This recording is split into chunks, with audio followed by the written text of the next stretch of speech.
At any time, if you want to review any of the keyboard shortcuts for your Onshape environment, you can navigate to the Help dropdown and then select Keyboard Shortcuts.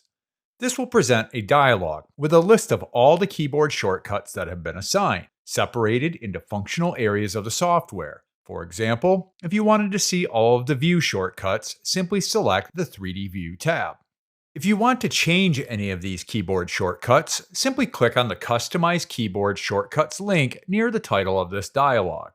This will bring you to the Preferences section of your account settings. Here, all of the keyboard shortcuts available in Onshape are listed, even the commands that have not been assigned a shortcut. Like the previous dialog, they are broken up into functional areas of the software.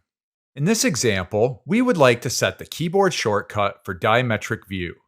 This can be found under the 3D View tab. From here, simply hover over the name of the command you want to customize and a pencil icon appears next to it. Clicking this will open a dialog box where you can specify the new hotkey.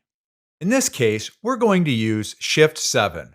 The dialog warns us that this is currently the keyboard shortcut for isometric view, and confirming this change will disable the shortcut for isometric view.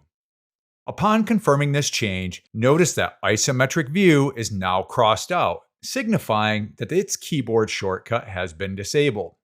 Changing your keyboard shortcuts is a great way to increase your productivity or even customize your environment to make transitioning from a legacy CAD application that much easier.